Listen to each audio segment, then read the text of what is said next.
Aleluia. Glória a Deus. Deus é bom, irmãos. Amém? Quem tem expectativas em Deus nessa noite? Amém? Nós devemos ter expectativas em Deus. Esses dias eu estava meditando sobre Gênesis, quando a terra ainda era sem forma e vazia, e o Espírito Santo pairava ali sobre as águas. Irmãos, ele pairava sobre as águas porque ele tinha uma expectativa. Ele sabia que a terra não ficaria sem forma e vazia, mas ela ganharia forma, ela seria populada, ela viria as pessoas que seriam geradas ali, imagem e semelhança do Altíssimo, imagem e semelhança de Deus. E o Espírito Santo estava nessa expectativa da nossa criação, na expectativa daqueles que seriam feitos e que adorariam a Deus e que se aproximariam de Deus espontaneamente. Sabe, irmãos, sem constrangimento, sem estar sendo forçados a algo, sem estar sendo programado.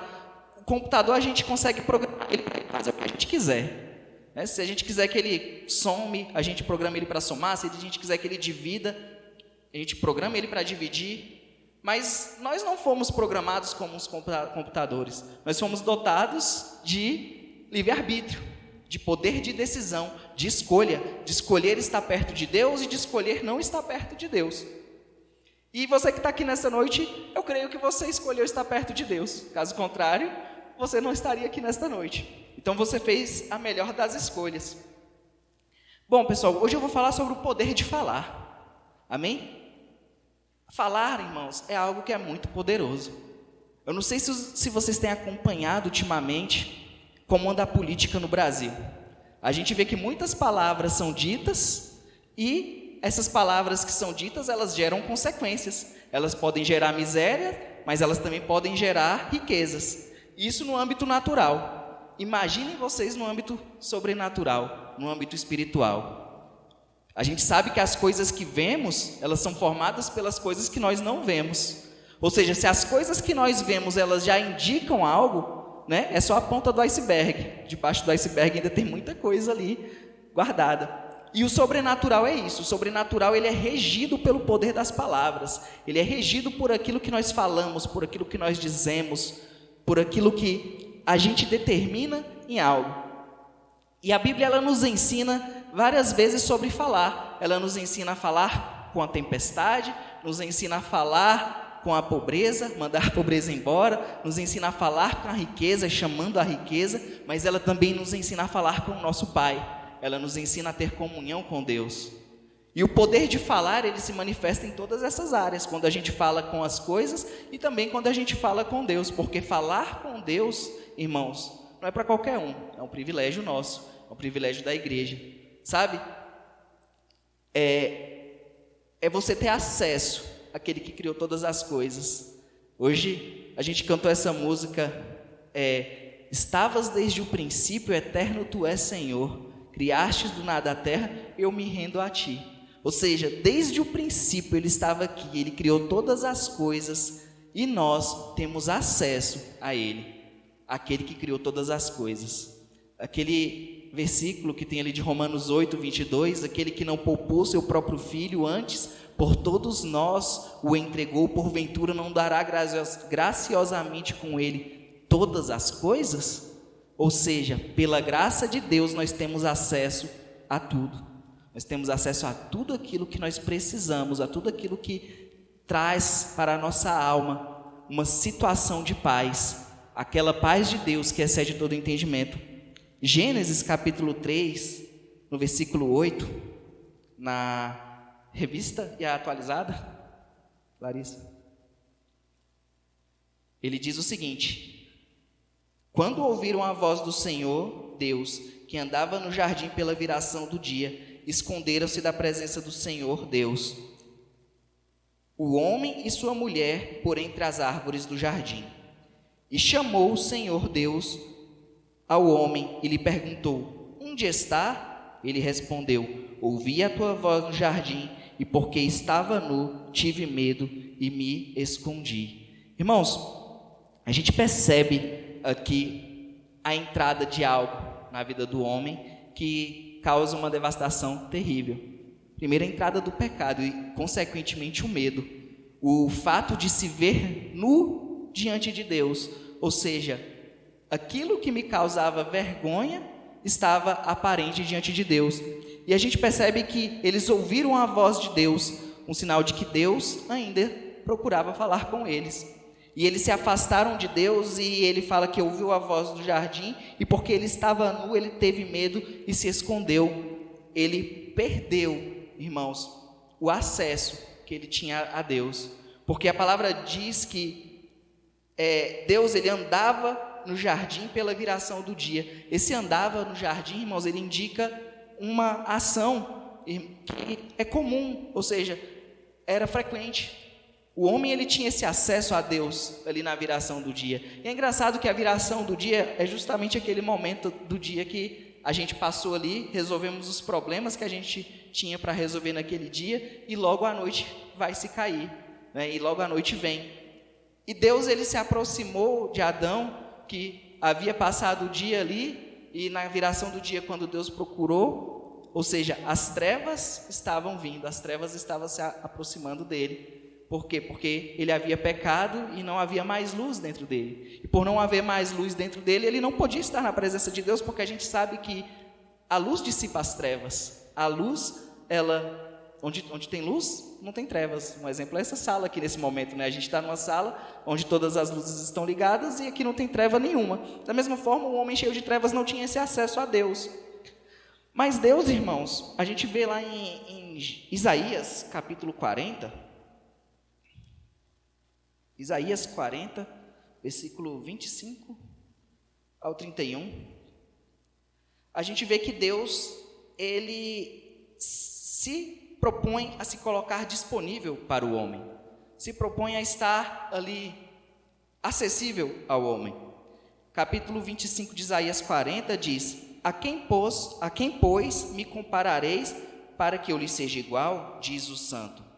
Levantai ao alto os olhos e vede quem criou estas coisas, aquele que faz sair o seu exército de estrelas, todas bem contadas, a qual ele chama pelo nome.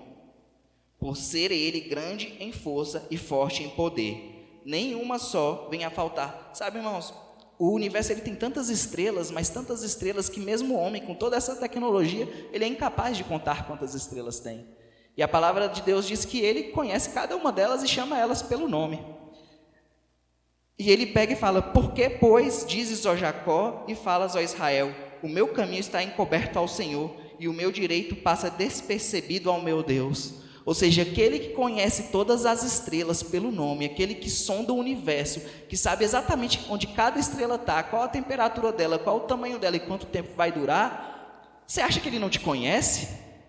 Você acha que ele não sabe quais são os seus problemas? Você acha que ele não sabe quais são as suas dores, as suas dificuldades? E Deus, ele se coloca como esse Deus conhecedor do homem que estava caído, como conhecedor do homem que estava distante dele. E ele fala o seguinte: não sabes, não ouviste que o eterno Deus, o Senhor, o Criador dos fins da terra, nem se cansa e nem se fatiga. Não se pode esquadrinhar o seu entendimento. Versículo 29. Faz forte ao cansado e multiplica as forças aos que não têm nenhum vigor. Os jovens se cansam e se fatigam, e os moços de exaustos caem. Mas os que esperam no Senhor, os que colocam a sua expectativa nele, renovam as suas forças, sobem como asas, como águias, correm e não se cansam, caminham e não se fatigam.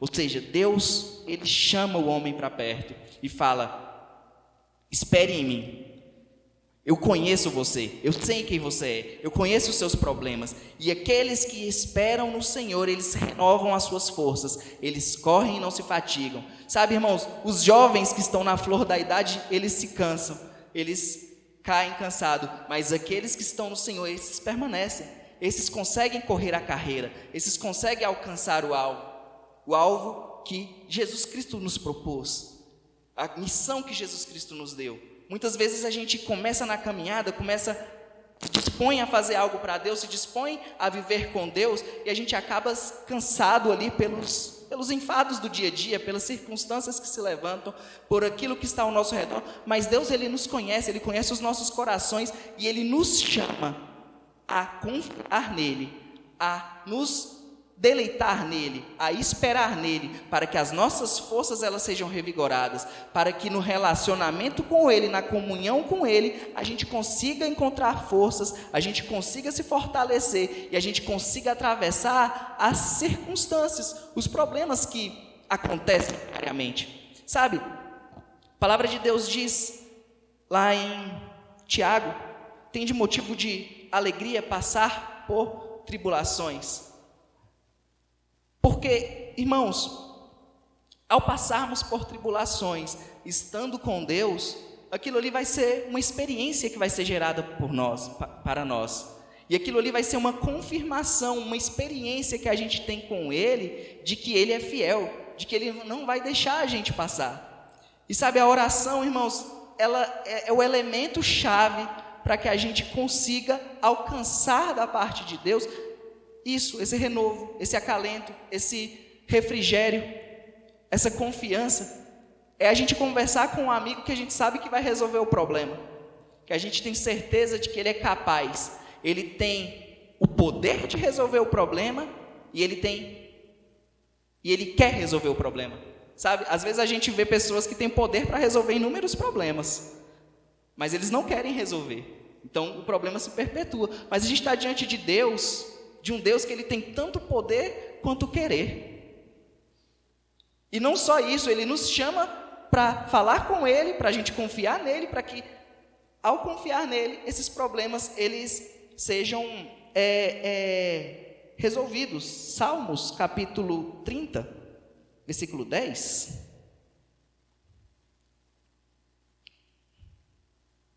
Versículo 10, Salmos 30.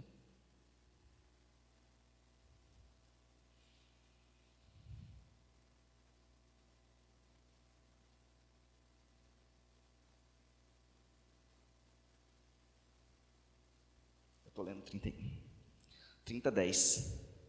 Diz o seguinte: ouve, Senhor, e tem compaixão de mim. Sê tu, Senhor, o meu auxílio. Converteste o meu pranto em folguedos. Tiraste o meu pano de saco e me cingiste de alegria, para que o meu espírito te cante louvores e não se cale. Senhor, Deus meu, graças te darei para sempre. Sabe, irmãos, versículo 10, ele clama ao Senhor.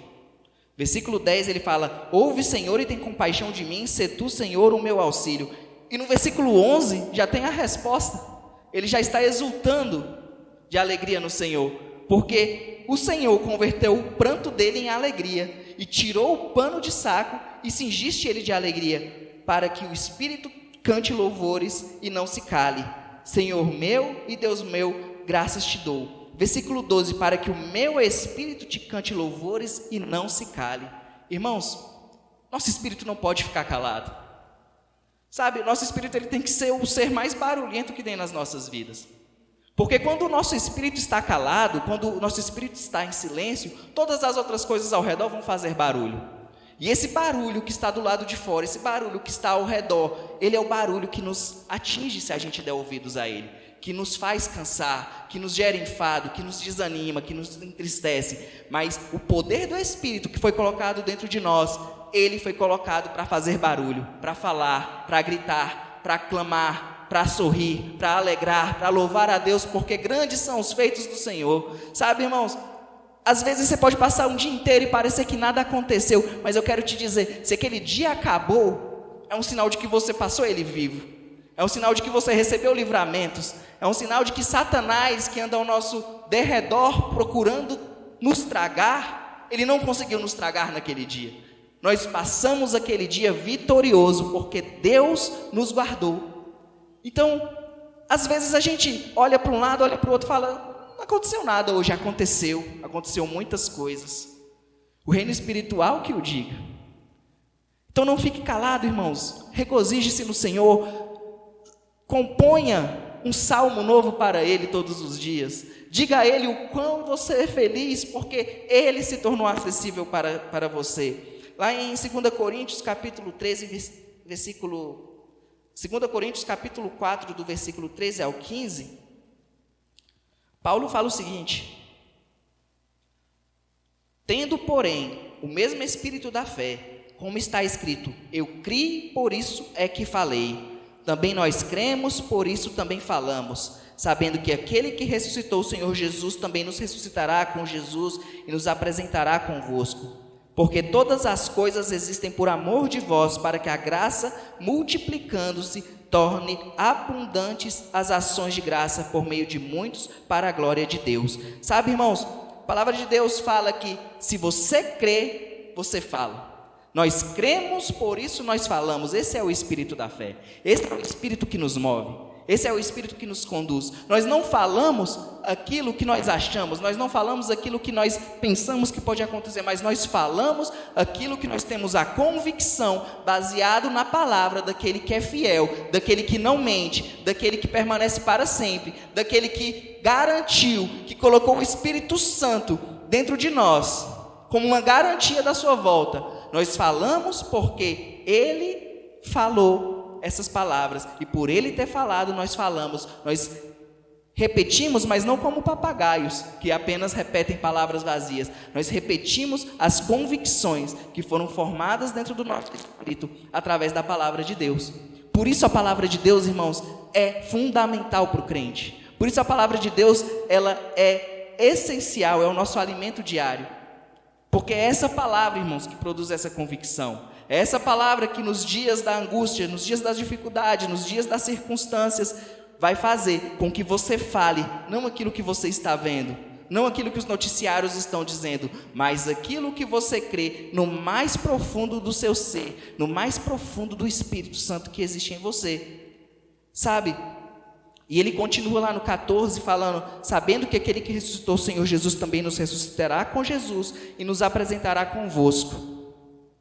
Porque todas as coisas existem por amor de vós. Sabe, irmãos, quando o Espírito Santo pairava sobre as águas, com a expectativa do mundo ser criado, e Deus pega e começa a chamar as coisas à existência, começa a trazer do Espírito dele a voz que gera coisas, e fala, haja terra, haja separação entre terra, haja os peixes do céu, hajam os peixes do mar, as aves dos céus. E ele começa a formar todas essas coisas, e ele cria o homem. E aqui no versículo 15 ele fala que todas as coisas vieram a existir por amor de nós. Ou seja, a expectativa que o Espírito Santo estava naquele momento era da nossa criação, mas antes da nossa criação, ele gerou todas as coisas por nós. Então todas as coisas são nossas, todas as coisas nos pertencem, sabe? Esse período que Satanás esteve no mundo e usurpou as coisas e dominou as coisas foi só por um período de tempo, porque Jesus Cristo, ele conquistou novamente todas as coisas por nós. E por termos novamente todas as coisas, nós temos essa incumbência, esse dever de não ficar calado, de não nos dobrarmos diante das afrontas de Satanás, de não deixar que Satanás roube aquilo que é de mais essencial na nossa vida, que é a nossa paz. Sabe, Jesus Cristo falou, a minha paz eu te dou. Sabe, se Jesus Cristo me deu a paz dele, Satanás, ele não pode roubar aquilo que Jesus Cristo me deu, porque o nome de Jesus Cristo está acima de todo nome. Então Satanás, ele não tem autoridade de te roubar a sua paz, ele não tem autoridade de te dominar, ele não tem autoridade de fazer com que você se sinta triste, se sinta desamparado, se sinta abandonado, porque Jesus Cristo, ele recuperou a paz para você, e juntamente com a paz, ele nos deu graciosamente com ele todas as outras coisas, tudo aquilo que ele criou lá no começo. Sabe, irmãos, tudo que existe na terra hoje, essas cadeiras, os carros, pneu, gasolina, tudo foi criado naquele momento. E todas essas coisas foram criadas por amor de nós. Por isso que todas essas coisas nos pertencem. Todas essas coisas são nossas. Amém?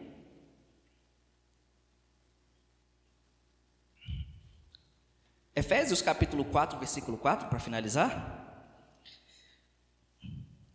Aleluia. Deus é bom, irmãos.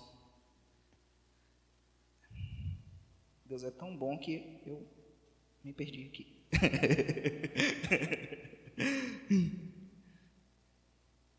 Aleluia. Efésios capítulo 4, versículo 4. Tá ali. Há somente um corpo e um espírito, como também fostes chamados numa só esperança da vossa vocação.